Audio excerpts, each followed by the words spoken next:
देश के एकमात्र उदयपुर स्थित भारतीय लोक कला मंडल में आज भी कठपुतली शो होता है। सदियों पुरानी कठपुतली नाच की परंपरा आज भी जीवित रखे हुए है। राजे रजवाड़ों के समय कठपुतली नाच जागरूकता लाने, लोक कथाएं कहने और मनोरंजन के लिए कराया जाता था, लेकिन यह समय बीतते ही खत्म होने की स्थिति में आया। लेकिन लोक कला मंडल की स्थापना करने वाले पद्मश्री देवीलाल सामर ने पूरे देश में कठपुतली का प्रचार किया और लोक कला मंडल की स्थापना की। यहाँ एक दिन में कठपुतलियों के 3 शो होते हैं, जिन्हें देखने के लिए पर्यटक पहुँचते हैं। भारतीय लोक कला मंडल की स्थापना वर्ष 1952 में हुई थी, जिसका श्रेय पद्मश्री देवीलाल सामर को जाता है। इन्होंने देश भर में कठपुतलियों के प्रचार और प्रसार करने में मुख्य भूमिका निभाई।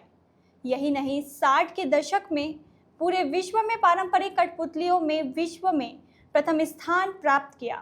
इसके साथ ही 90 के दशक में राजस्थान के कई गांवों में साक्षरता अभियान के तहत लोगों को जागरूक किया और शिक्षा से जोड़ने में अहम भूमिका निभाई। लोक कला मंडल कार्यालय प्रभारी रमेश डांगी ने बताया कि पद्मश्री देवीलाल सामर को ही इसका श्रेय जाता है। उनके नेतृत्व में विश्व के कई देशों में लोक नृत्य और कठपुतली शो किए गए। कठपुतली शो देखने आए लोगों ने बताया कि हमारी यही संस्कृति है, इसे ही बढ़ावा मिलना चाहिए। कठपुतली शो देखकर काफ़ी अच्छा लगा। सभी फिल्मों को तरफ ज़्यादा जा रहे, लेकिन इस ओर भी ध्यान देना चाहिए। लोक कला विज्ञ स्वर्गीय पद्मश्री देवीलाल जी सामर साहब ने 1952 में ये भारतीय लोक कला मंडल की स्थापना करी है सर। और स्थापना से लेकर आज तक कठपुतली के क्षेत्र में विभिन्न कार्यक्रम होते रहते हैं यहाँ पर। और कठपुतली जो है विश्व में प्रथम पुरस्कार भारतीय लोक कला मंडल को मिला हुआ है और लोक नृत्यों में द्वितीय पुरस्कार भारतीय लोक कला मंडल को मिला हुआ है। यहाँ पर करीब आधा घंटा पपेट शो रहता है और आधा घंटा राजस्थानी फोक डांस रहता है।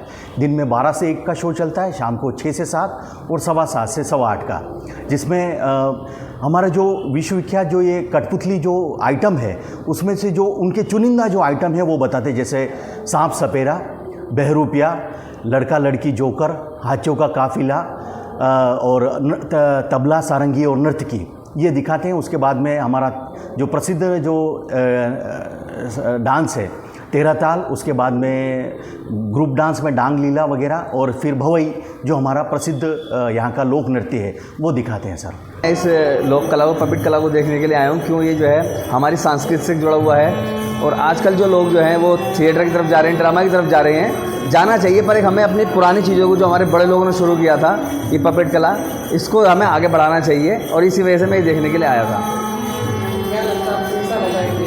मुझे काफ़ी अच्छा लगा, मेरा पहला एक्सपीरियंस था और लोगों को आना चाहिए इसे देखने के लिए। नए सिनेमा की तरफ हमें जाना चाहिए, पर हमें पुरानी चीज़ों को भी देखना चाहिए कि हम उसको जीवित रखना है। जो लोग जुड़े हुए हैं, जो उससे जुड़े हुए हैं, उनका भी ध्यान रखना चाहिए हमें इसको लेकर। भारतीय लोक कला मंडल की स्थापना 1952 में स्वर्गीय पद्मश्री देवीलाल जी सामर साहब ने करी थी। 1952 से आज तक जब सामर साहब थे तब भी उन्होंने कठपुतलियाँ और लोक नृत्यों का प्रसार किया। यहाँ की कठपुतलियाँ के प्रदर्शन सामर साहब के नेतृत्व में कई देशों में भी किए गए और साथ ही लोक नृत्यों का प्रदर्शन भी किया गया। संस्था में कठपुतली एवं लोक नृत्यों के प्रचार प्रसार हेतु सामर साहब द्वारा ही एक म्यूज़ियम, लोक कला म्यूज़ियम की स्थापना की गई, जो वो अभी वर्तमान में भी प्रचलन में है और संचालित है, जिसमें अपने यहाँ का टाइम है अभी 9 से 5:30, जिसमें देश विदेश के पर्यटक, स्थानीय, देशी, विदेशी सभी तरह के पर्यटक और स्कूली के बच्चों को भी हम इनवाइट करते हैं, लाभान्वित होते हैं वो भी। उस म्यूज़ियम में अपने लोक कलाओं से रिलेटेड आर्टिफैक्ट्स ले लो आप सब, जैसे उड़ीसा के हो, मिज़ोरम के हो, मणिपुर के हो, राजस्थान के हो, गुजरात के हो, काफ़ी कुछ कलेक्शन है सामर साहब द्वारा किया गया था।